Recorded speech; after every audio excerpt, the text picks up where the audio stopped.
नमस्कार दोस्तों, आपका स्वागत है हमारे चैनल हिंदी साहित्य अड्डा पर। आप हमारे चैनल पर नए हैं तो चैनल को लाइक, शेयर और सब्सक्राइब करना बिल्कुल न भूलें। आज मैं पढ़ रहा हूँ एक टोकरी भर मिट्टी कहानी का सारांश।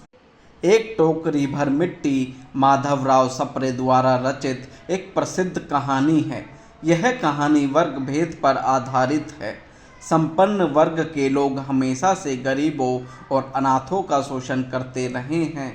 इस कहानी में एक विधवा स्त्री के माध्यम से जमींदारों द्वारा गरीब जनता पर होने वाले अन्याय को दर्शाया गया है।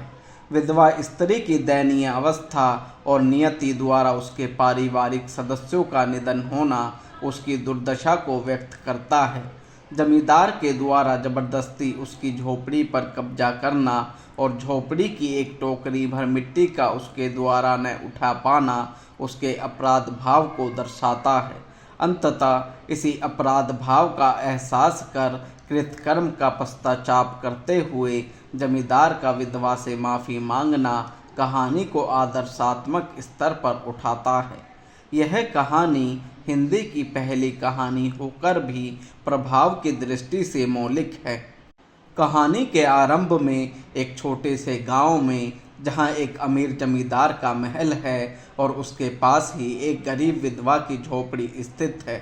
जमींदार अपनी संपत्ति और अधिकार के बल पर उस क्षेत्र को अपने महल का हिस्सा बनाना चाहता है। वह विधवा की झोपड़ी को हटाने की योजना बनाता है ताकि वह अपने महल का अहाता बड़ा कर सके। विधवा के लिए उसकी झोपड़ी सिर्फ एक निवास स्थान नहीं है, बल्कि उसके पति और बेटे की यादों का प्रतीक है। ये उसका पूरा जीवन उस झोपड़ी से बंधा हुआ है। जमींदार विधवा से बार बार उसकी झोपड़ी हटाने की बात करता है। जब से उसने अपने श्रीमान पड़ोसी का हाल सुना है, तब से वह मृत सी हो गई थी। जमींदार उसे धन, जमीन और दूसरी सुविधाओं का वादा करता है, लेकिन विधवा अपने फैसले पर अड़ी रहती है। वह जमींदार की हर पेशकश को ठुकरा देती है। उसके लिए वह झोपड़ी उसकी अस्मिता और स्वाभिमान का प्रतीक है। जमींदार यह नहीं समझ पाता कि जिस झोपड़ी को वह मिट्टी का एक ढेर समझता है, वही विधवा के लिए उसकी पूरी दुनिया है। जब जमींदार के सभी प्रयत्न विफल हो गए, तब जमींदार ने अदालत का सहारा लिया और झोपड़ी पर कब्जा कर विधवा को वहां से निकलवा दिया। झोपड़ी छोड़ने के बाद वह वहीं पड़ोस में ही रहने लगी।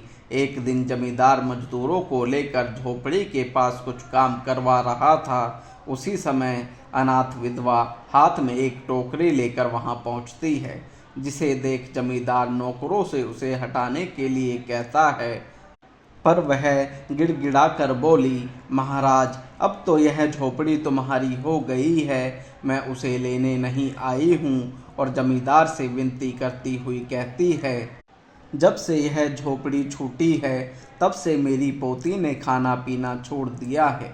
मैंने उसे बहुत समझाया, पर वह एक नहीं मानती है। वह कहा करती है कि मुझे अपने घर ले चलो, वहीं रोटी खाऊंगी। अब मैंने सोचा है कि इस झोपड़ी में से एक टोकरी भर मिट्टी लेकर उसी का चूल्हा बनाकर रोटी पकाऊंगी। यह कहने से भरोसा है कि वह रोटी खाने लगेगी। महाराज, कृपा करके आज्ञा दीजिए तो इस टोकरी में मिट्टी ले जाऊं। श्रीमान ने आज्ञा दे दी। विधवा झोपड़ी के भीतर गई। वहां जाते ही उसे पुरानी बातें याद आने लगी और अपने आंतरिक दुख को किसी तरह संभाल कर टोकरी में मिट्टी भर ली। तब वह श्रीमान से हाथ जोड़कर प्रार्थना करने लगी कि महाराज, कृपा करके इस टोकरी को हाथ लगाइए, जिससे कि मैं अपने सिर पर धर लूं। जमींदार इच्छा के विरुद्ध टोकरी उठाने लगता है, पर टोकरी हाथ भर भी ऊपर नहीं उठती है। यह देखकर अनाथ विधवा कहती है, महाराज, नाराज न हो, आपसे तो एक टोकरी मिट्टी नहीं उठाई जाती है, और इस झोपड़ी में तो हजारों टोकरियां मिट्टी पड़ी है। उसका भार आप जन्म भर कैसे उठा सकेंगे? आप ही इस पर विचार कीजिएगा। अनाथ विधवा का यह कथन बहुत सहज है, पर तत्कालीन समय में वह जमींदार की वृत्ति के खिलाफ विद्रोह ही करती है। आखिरकार जमींदार को यह समझ आता है कि पैसे और संपत्ति से भावनाओं को नहीं खरीदा जा सकता। तत्पश्चात वह विधवा को उसकी झोपड़ी में रहने देने का फैसला करता है और उसकी भावनाओं की कदर करता है।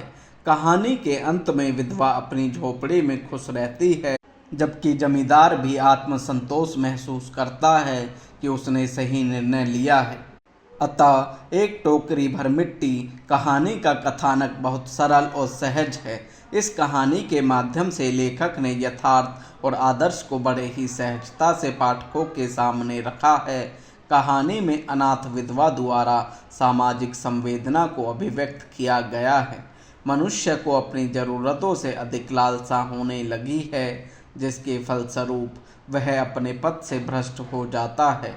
यह कहानी इस बात पर जोर देती है कि गरीब व्यक्ति के पास भले ही धन न हो, लेकिन उसकी भावनाएं और आत्मसम्मान उसकी सबसे बड़ी संपत्ति होती है। वीडियो को पूरा सुनने के लिए आपका बहुत बहुत धन्यवाद।